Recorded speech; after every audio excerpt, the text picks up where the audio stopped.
There she goes.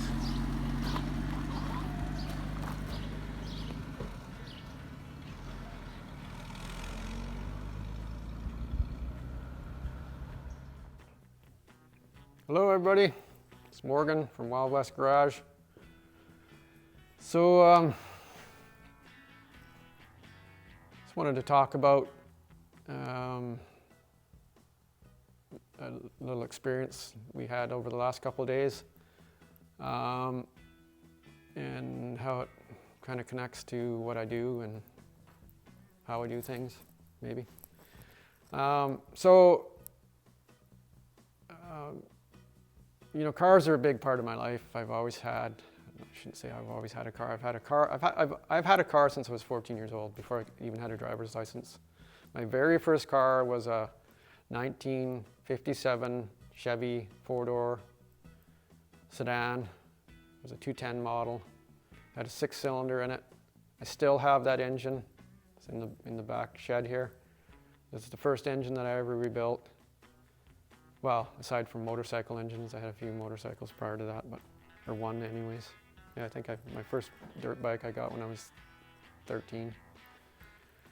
So, anyways, this recent project that I had in the shop, the 1950 Businessman's Coupe, Plymouth Businessman's Coupe. So, you know, the thing about cars is a lot of people like cars. You know, just about everybody has a car, right? For different reasons. You know, the obvious reason is for transportation. You know, people acquire cars to fix them up, old cars, as a hobby. They enjoy that. I enjoy it. I enjoy fixing people's cars for them. I just enjoy the satisfaction of not only fixing the cars, but helping people and helping people enjoy their cars. So, so out of that, you know, not only do I get to work on people's cars, but I get to become friends with the people that own those cars. And I'd like to think that everybody that has brought their car to me to have it fixed is my friend. They become my friends on some level. They become more than just customers, right? So in the case of this Plymouth, I think that's very much what has happened. Dennis is the man that owns it. He's a very gracious fellow, a very generous man, and he's easy to talk to, easy to be around, and you know, he has a zest for life. So anyways, out of this experience of working on this car, and so what happened was he felt that he wanted to host us at his place. He has a place on Gabriel Island, and I'm going to talk a little bit more about that in a minute. So we went there and spent 2 nights, so an afternoon, an evening, a whole day, and we quickly had to go out of there this morning because we have an engagement. A couple of them actually. Well, my wife and I were going to a memorial for a young fella.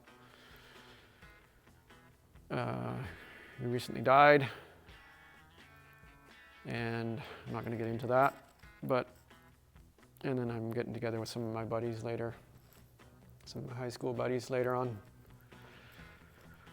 Well, not high school buddies, guys that I've known since I was a kid. So anyways, not going to talk about that any more than I already have. But anyways, Dennis, I just want to, so while we were over on Gabriola visiting with Dennis, of course he was acting as our tour guide there, and he insisted that we take the Plymouth out on the road for the day's adventure. He insisted that I drive it, which was cool. So he, and I think I've touched on this a little bit in some previous videos, so, you know, I'm not going to apologize. I'm going to tell the story again in more detail. So what happened was, while we were driving the car, I thought, well, it'd be cool to get some footage of us driving. And so my wife was sitting in the middle, so she had my phone. And the video started recording, and we were talking. So I asked him a question. I said, "How long have you had this car?" And so he went and told basically the whole history of the car, how they acquired it, how his family acquired it. So his family is the second owner of the car. I guess technically on paper he's the third owner. Well, maybe, well, yeah. I don't know what the, so I'll get into that. So anyways, the family is the second owner of the car. So I'm just going to leave it at that. So when Dennis was 12 years old, I guess prior to that, actually, I don't know. So the original owners of the car, I think he said the last. So I got to back up here. So anyways, cool. I asked him this question. He told this whole story, and after he was finished, we kept the video going for a bit, and then my wife said, "Oh, the screen's gone black," and the phone just shut down, and then it came back on again, but it was on the lock screen, and I didn't really think a whole lot of it.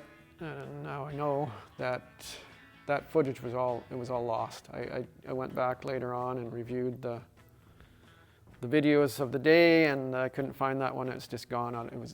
It just dropped. It was gone.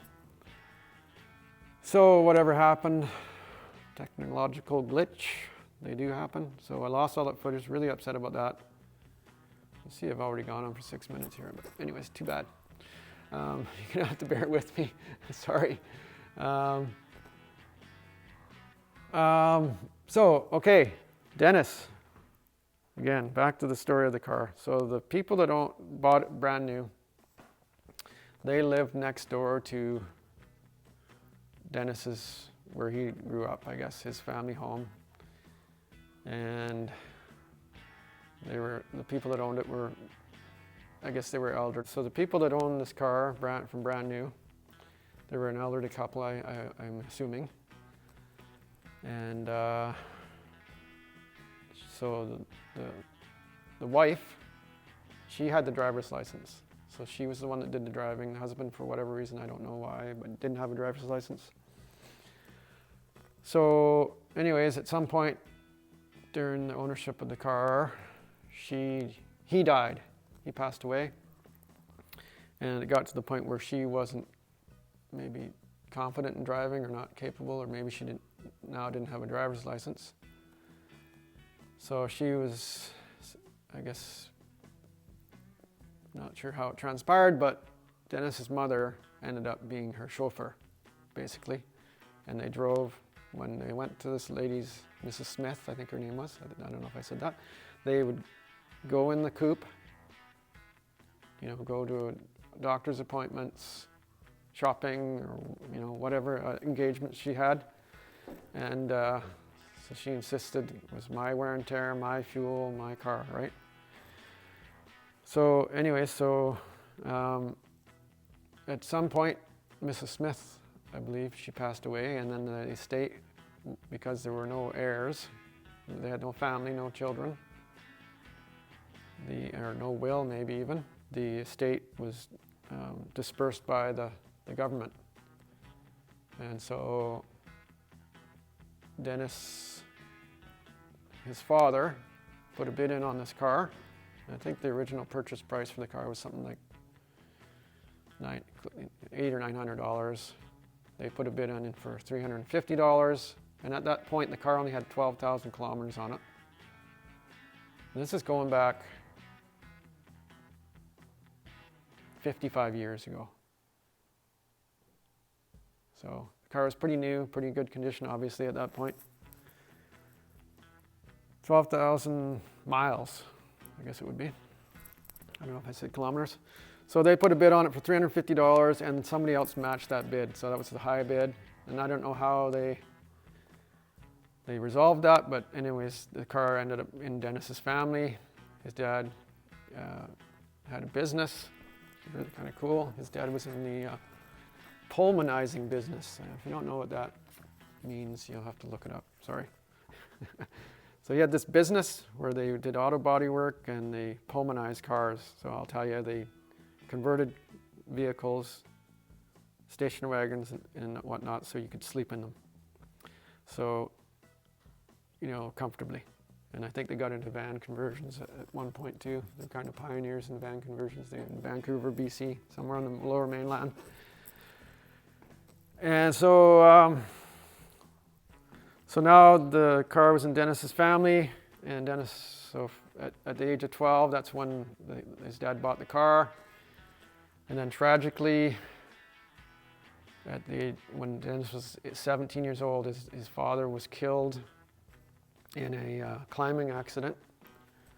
Apparently he was either, I think he said he was rappelling down a rock face, and the rope was cut somehow by a sharp piece of shale on the face of the cliff, and he fell, I think he said it was 200 feet to his death. So here you can just imagine this young man, I don't know what it was like for me at the age of 17. That's kind of the time when a boy becomes man, right? Like you're facing the reality of becoming a man, leaving school. So just imagine, how important it is to have a father figure in your life, or a father to kind of lean on and give you advice. And so he'd lost that. He lost his father at 17.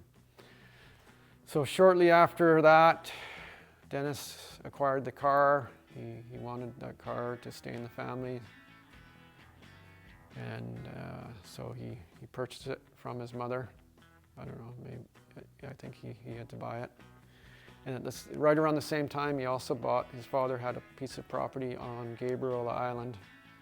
And Dennis wanted to own that piece of property, so he bought that piece of property off his mother. And of course his mother helped him out. He didn't get it for free, but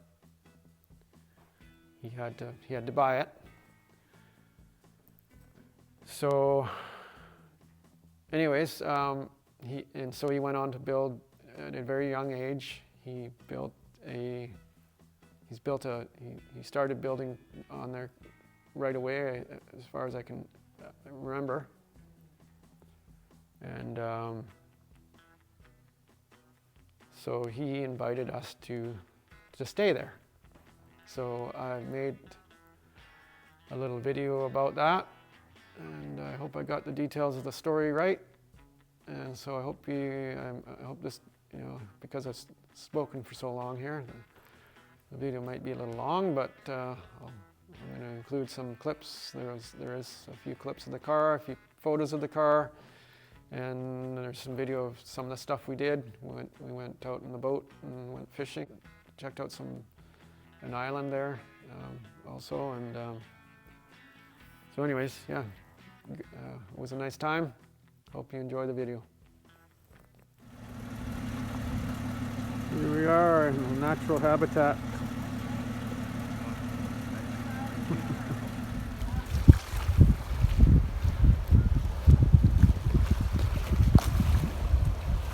This is what they call the Malaspina Galleries.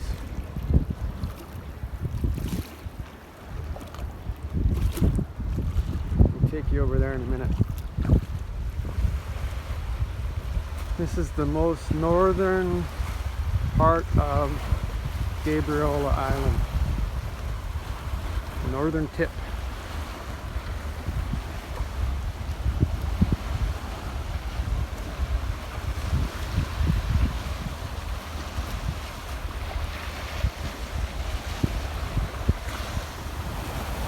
Just imagine the privilege of living in that house right there.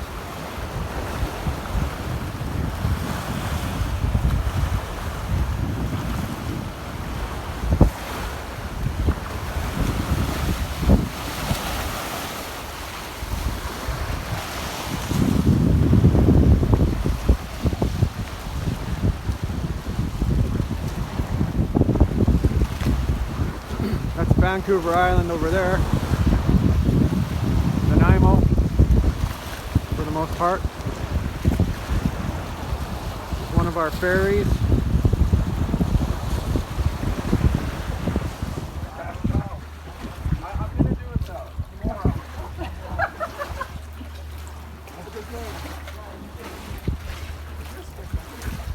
This is the gallery. Look at the details here.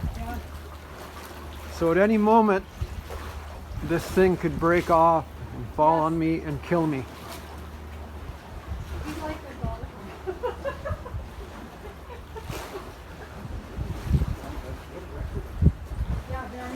Look at this. Who could do this? Amazing.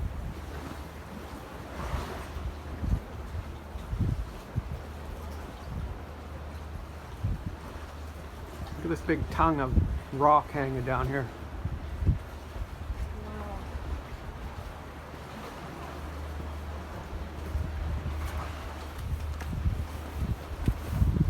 That is something else right there. That's amazing. I'm going to stop now and just enjoy it with my eyeballs.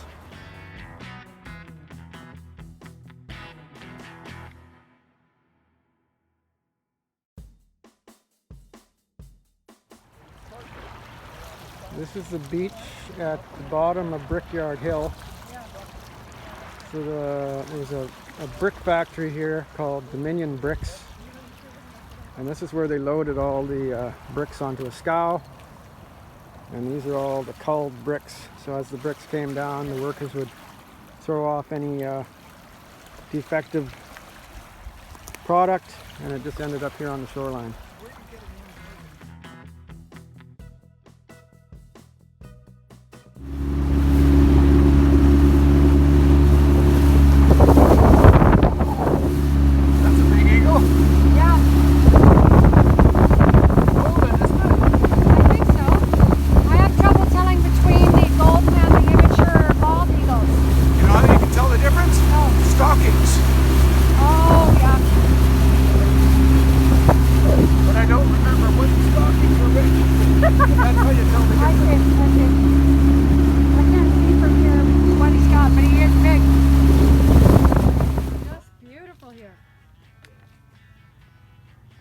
What a legacy for that family. So your own island in the Pacific. How's that? I know, amazing. Okay, we're going to walk around the beach. You won't believe this side is so beautiful.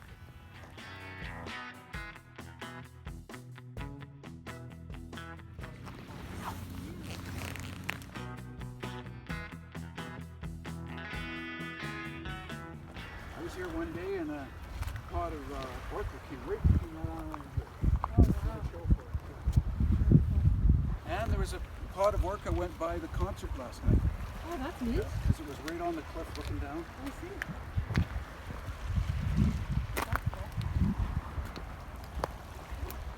So I could have another camera here if you both want to call on the photo shoot.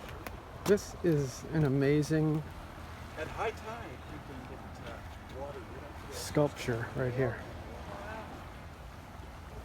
Absolutely amazing.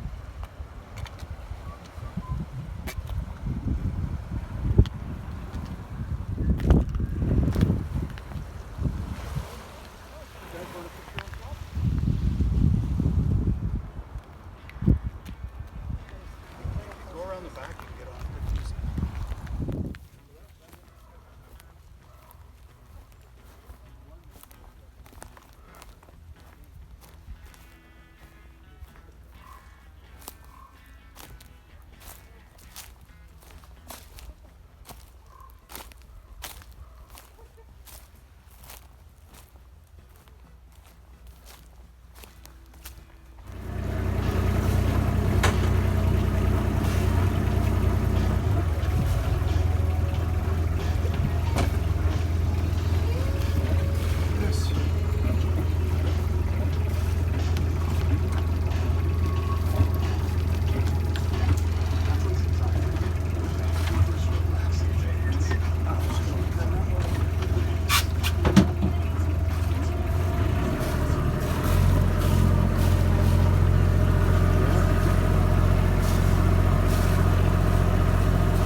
bringing it? No, you're going to do it. Naomi's got I a don't fish wanna on. do it. I don't want to do And it. you know what? Naomi's If you lose it, I fishing. don't care. She's got one hooked. You don't want to do it? No, You don't. Okay, so that hook's out of the way. Reel her in, baby. We got a loose knife over here, just so you guys know. Yeah. Okay. Just get this set up. Okay, we're ready for number 2. There you go. That's it, just- You need some help with the net? Yeah. Dennis? Oh, he's gone. Oh, is he? Oh, After all that, he's gone. Oh, darn it.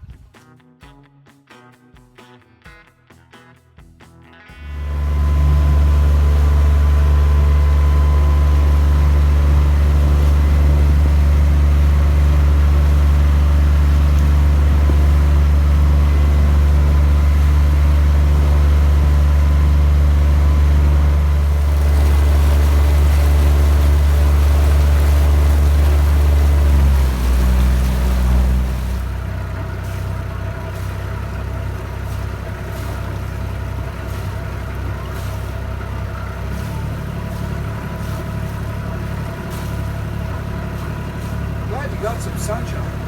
cute. Very nice.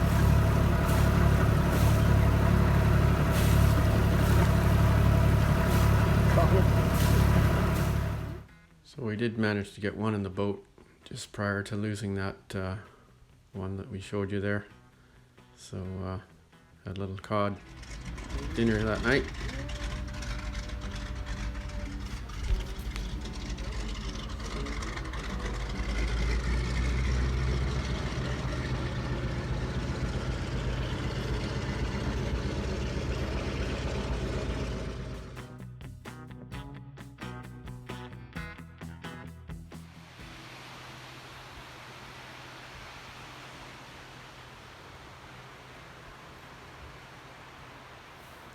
Ancient rock slide.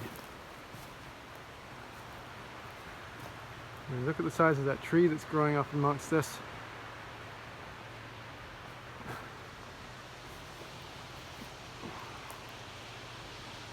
Pretty neat.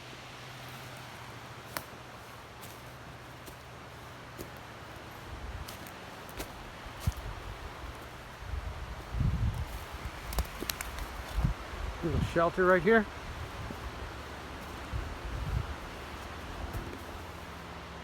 You could sleep in there. Check this out.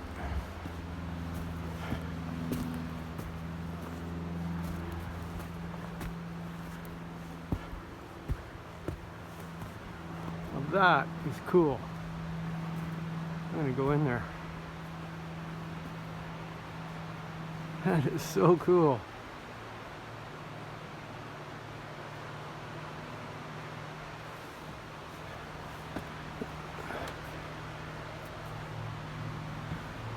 Look at that. See how that's some kind of softer mineral up there. Looks like it's almost looks like a insect made it. It's so cool.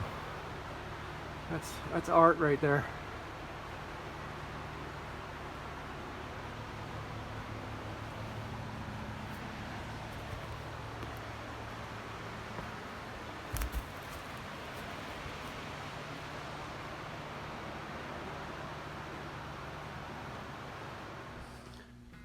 And I'd just like to thank Dennis again for his hospitality. Thank you very much, Dennis.